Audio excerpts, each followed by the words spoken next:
everyone. Welcome to Bid Nerds, your daily nerd out on the most interesting car of the day from all the automotive enthusiast auction sites. My name's John Polnik.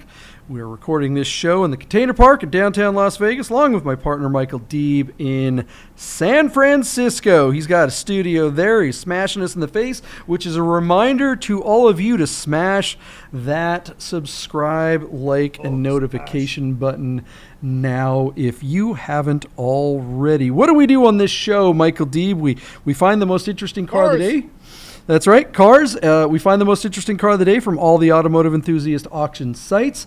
We have a conversation about that particular car. We make a prediction as to what we think is going to happen with that car's auction. Will it sell? Will it fail to sell? How many bids? All that kind of stuff. You get to play along and go into the future. At the end of this episode, we will show you exactly what happens with that car's auction. So you will see the results by the end of this ep. Let's get to the car. Michael Deeb, what do you think of this? Wow. This is one I am kind of surprised that you picked, but I do think is interesting. What do we got? Right? This is a Snohomish mobile, is it not? I mean, did you not grow up with a bunch of these, yeah. Now, in San Francisco, we really didn't see cars like this because I grew up in the city. And so cars like this just weren't practical because of their size. What we're talking about here on PCAR Market, of all places, is this 1984 Jeep Grand Wagoneer with allegedly 79,800 original miles. What's really interesting, John, is that this car is offered for sale out of Oyster Bay, New York. Well, that's where PCAR Market's headquarters are.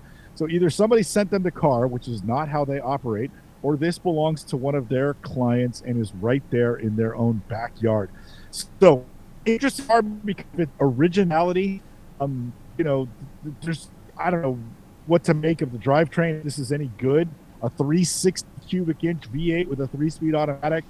As the Grand Wagoneer, the wood paneling, the leather seats with the velour inserts, and a host of electronic gizmos that were not commonly found on other Jeep products in the time. This was sort of the flagship, do all, be all, family haul, everybody get in the car, we're going away for the weekend.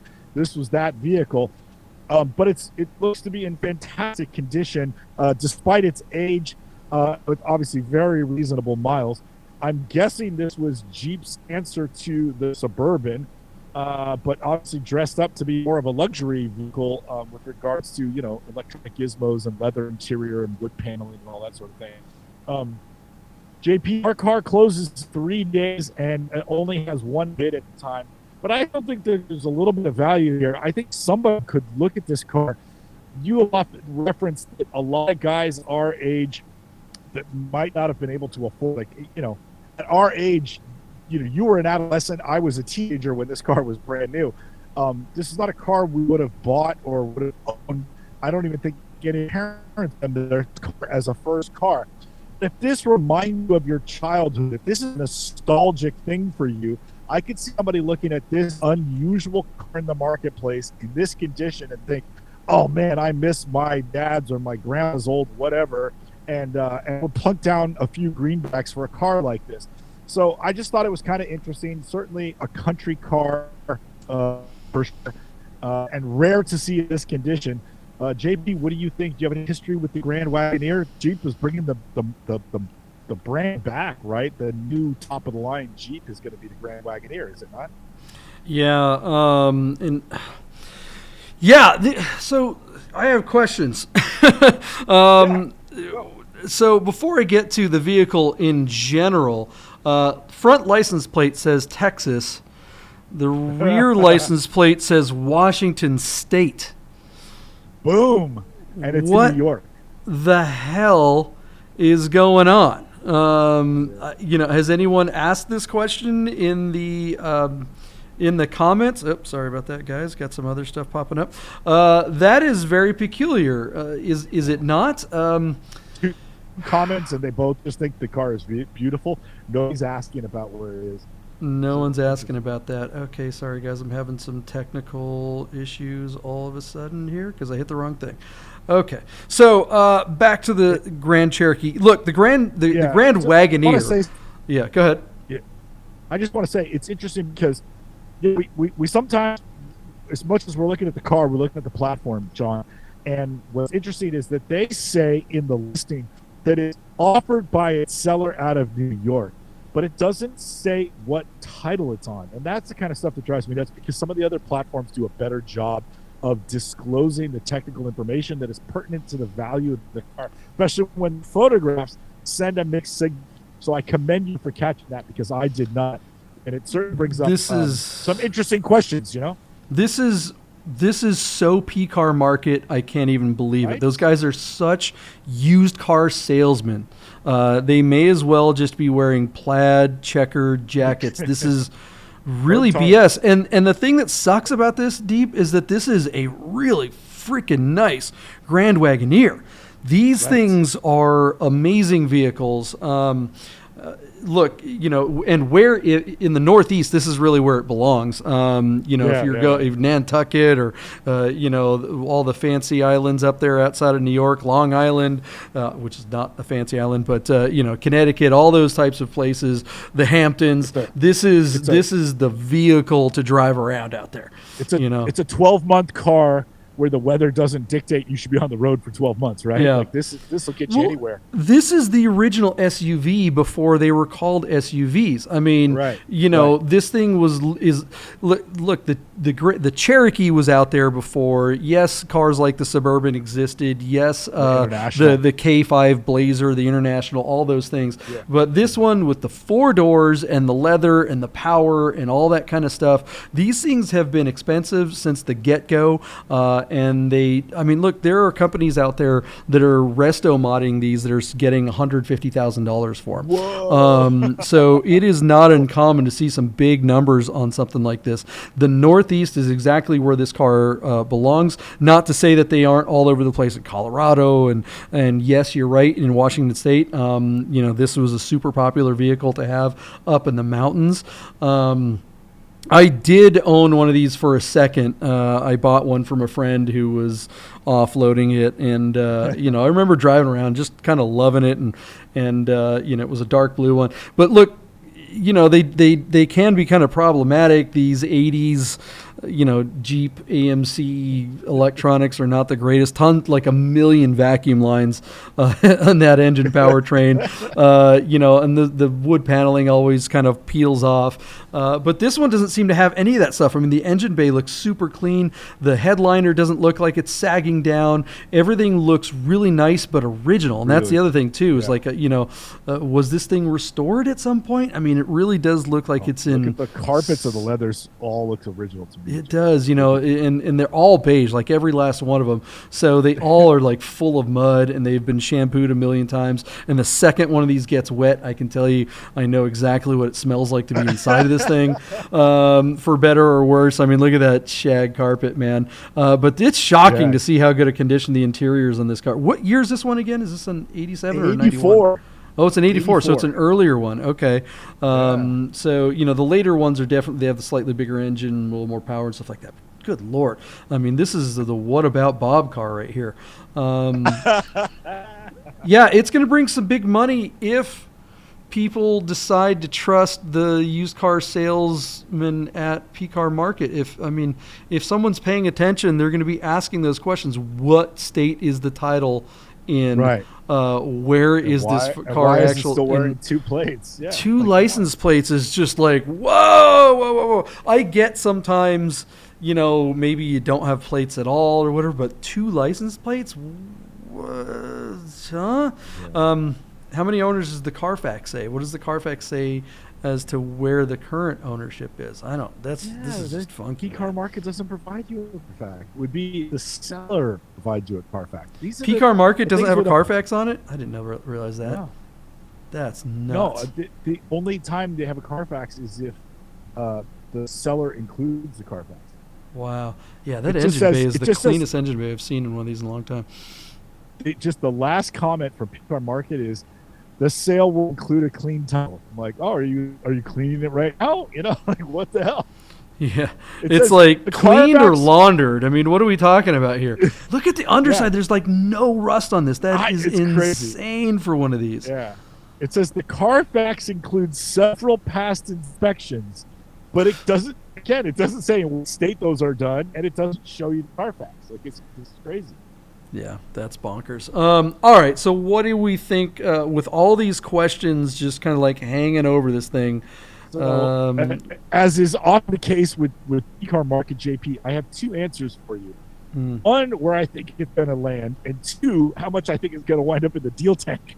So my two numbers for this particular lot, JP, and I hope you agree, is that I think this car will probably run up to about $18,000 where it will fail to sell.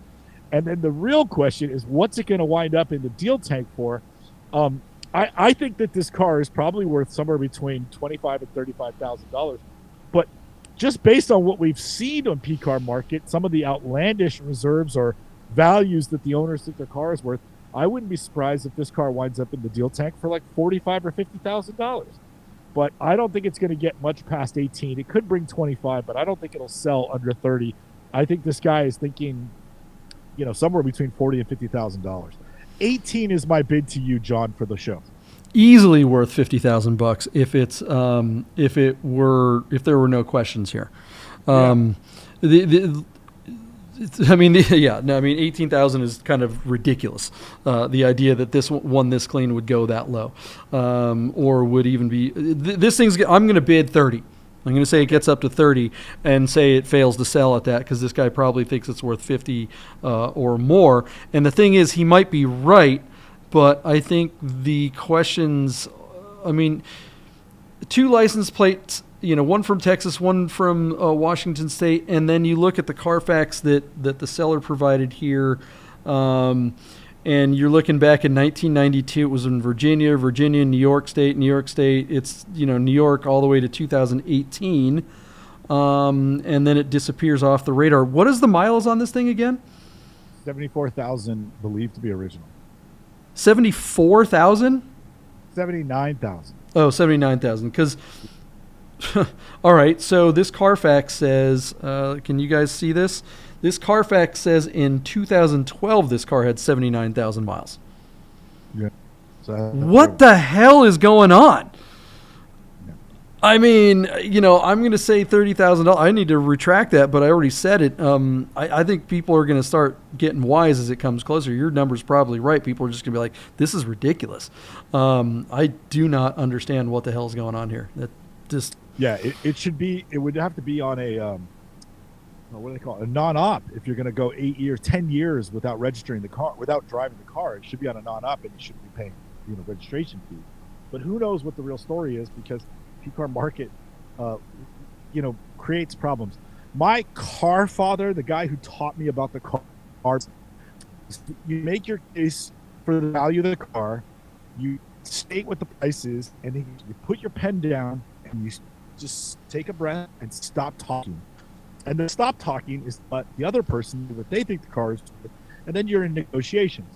And it's all sage advice. That's how the sale works. But interesting is that between the lines of that knowledge is, don't get in the way of the fucking sale. And we see PCAR Market time and time again, you got this great product sitting there, and you haven't done enough work to get out of the way of selling this car. And that, to me, is what's so frustrating. And so, as interesting as this car is, watching PCAR Market, biff this up is just as interesting to me, and I think to us as well. That's why we cover it. That's why we keep going back to them. It's like a soap opera or a car accident. You can't take your eyes off it. Look, guys, what is wrong with you at PCAR Market? How would you possibly let a batch of pictures of a car you're trying to sell with two different states' license plates numbers on it, and a Carfax that doesn't recognize that the car has been to either of those states? Yeah. What is wrong with you people? And then not acknowledge any of that. It'd be one thing if they explained it in the ad or something like that. Oh, we forgot, or we put a plate on there, or the dealer had it and they forgot to take. I don't know, whatever, something. But to just put it out there, nobody will notice that.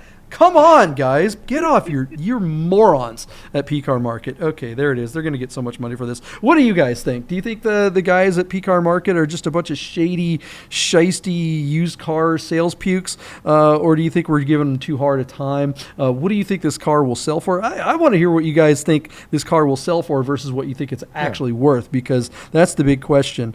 Will people get savvy and pay attention to those details, or will they just get super excited about seeing a clean Grand Wagoneer, which you never, ever, ever see? Question for you, John, before we go, because we're going to come back with the results. If this car were properly marketed and then brought to, like, bring a trailer, I agree with you that this car could be like a $80,000 car. Are we going to see an original Grand Cherokee someday? Grand Wagoneer, I take that back. Please forgive me. An original Grand Wagoneer, all original condition. Will that someday be $100,000 car, or will these be eradicated from the road to make way for vehicles before that ever happens? Well, that's what I'm saying, Deeb. They already are. I mean, for a super, super clean one, and like I said, the people that are getting those Restomod ones, they're paying well into the six figures for these. They are already there. Old Broncos, I mean, it's just, I love this thing. I just wish there weren't so many weird questions around it. Maybe that's an opportunity for someone. All right, let's find out what happens with the auction on this weirdo, this weirdo listing. Great car, weirdo listing. Let's go into the future and find out right now. Welcome to the future. One of these days, we got to have some kind of spaceman in the background, like an alien landed in the future, because that's what's going to happen in the future. The aliens are coming. But better than aliens, we have a big surprise for you guys. We got Bradley Brownell. Look at that. That's better than any alien I've ever seen. Let me just tell you, and I am a fan of aliens. Look, I have photographic proof that I'm a fan of aliens right there. That's Bradley before the beard.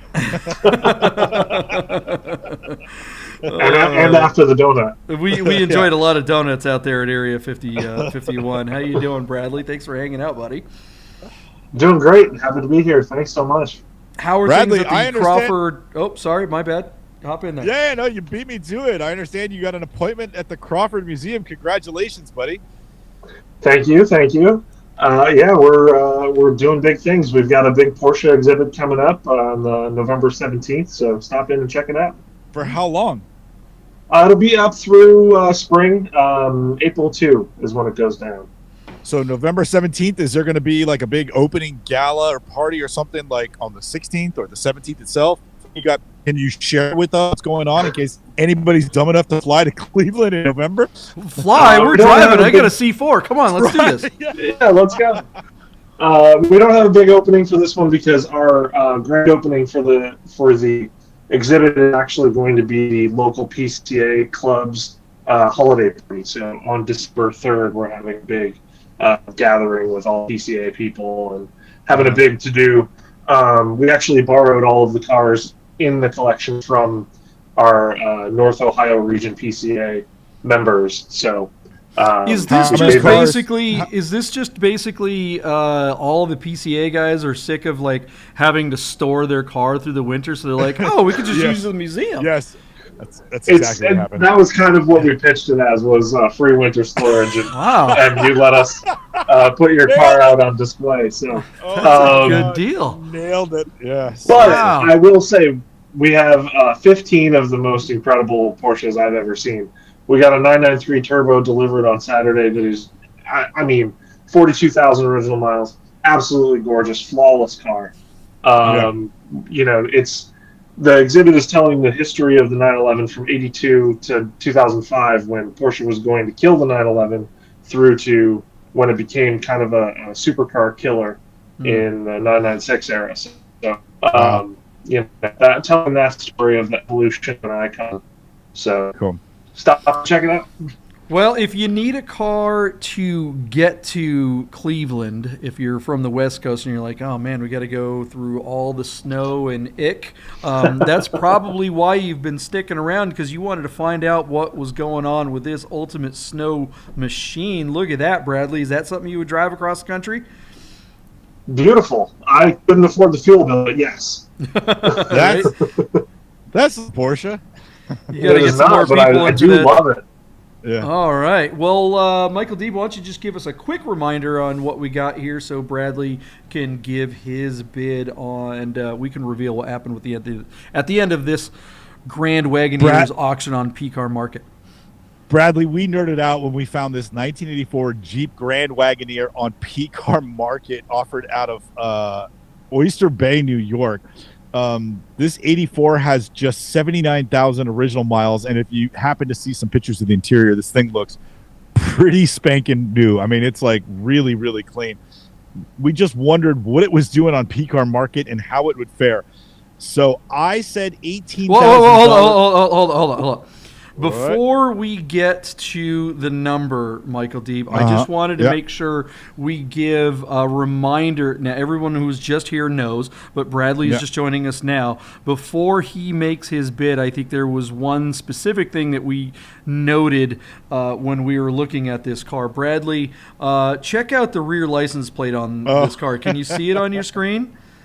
I can't. What does that say? Just tell me what it says. It's a Washington State license plate on the back side of this Grand Wagoneer. Now, if you go to the picture of the front, if we can find one, it is very hard to see here. Let's see if I can zoom in. That is a Texas license plate on the front. Yeah. Okay. Does having license plates from two different states on the car give you pause if you're considering purchasing a car? And title is neither of those states. Oh, yeah, and by the way, in the ad, I give PCAR Market a hard time a lot, and I think this is the reason why is not only do we have this weird discrepancy, and not only is the title from a state that's not represented by either of these two license plates, but they don't even talk about it in the ad. No one asked the question in the thread. This is like, I'm going, what? Is this, hello, anybody? I mean, what do you think of something like that as far now? And again, you've been part of a auction site. You guys had Rad for sale. You were part of. You were one of the original founders of Radwood. Which is you guys have done this? Haggerty bids or whatever they're calling it. That is happening. That's is that scoop? True? Are we allowed to talk about that? Is that out in the open? I mean, I don't know for sure that that's what's happening. I know nothing, but I know that they bought our existing platform, and they're turning it, and they've launched a Haggerty platform. So it's probably related, but I have no insider info that it is.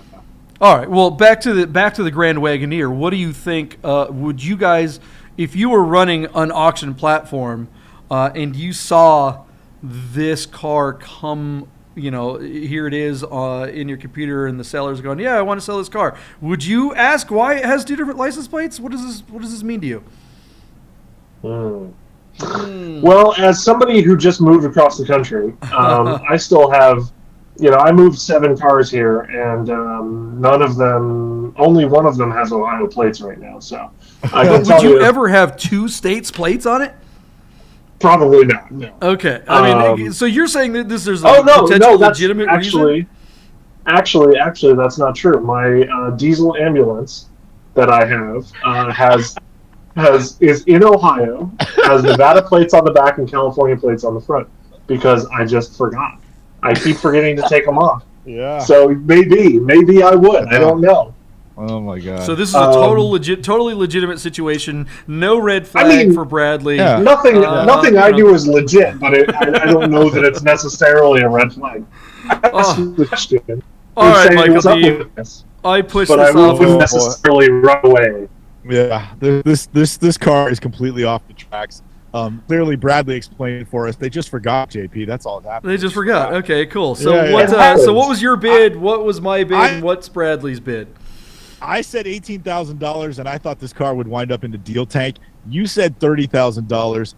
Bradley, what do you think this car could or would or should go for?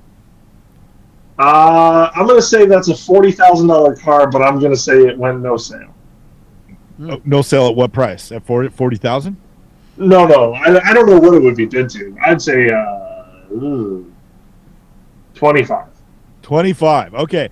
Our car sold for $34,520 bids.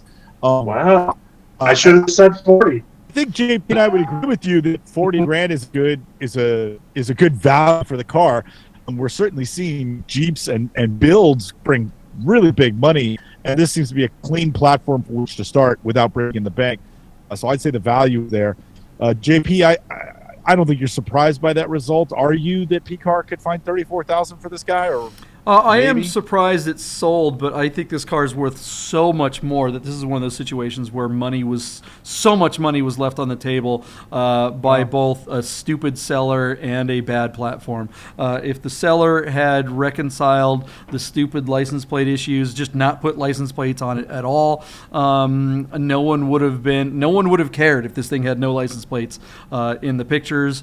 Did that turn potential buyers off? It certainly wouldn't seem so in the comments. No one really mentioned it, but this thing belonged on Bring a Trailer, or even I think Cars and Bids could have been done better for this vehicle. And I think if it were on either of those platforms without the weird licensing thing, I think this is a $50,000 to $70,000 car. These are going for so much money, and this one is really, really, really clean.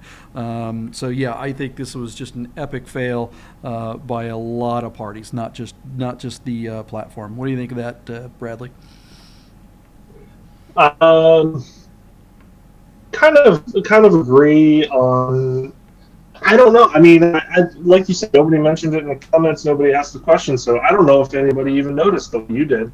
Yeah. I mean, I think you're just a details guy, and you just saw it and you went, "Oh, I don't know. There's a question there," and everybody else is going, "Huh? What's a license plate? I don't know." Yeah, right. I mean, if you're dropping $70,000 and for a vehicle sight unseen, aren't you like? You just like looking at everything you possibly can in the pictures. I guess maybe there's still some people that don't do that, but hey, if you can get this thing for $34,000, fix those issues and put it for sale, you can double your money. All right, guys, what do you think out there? Did this Grand Wagoneer get stolen, or is it a stolen vehicle that got pawned off on someone?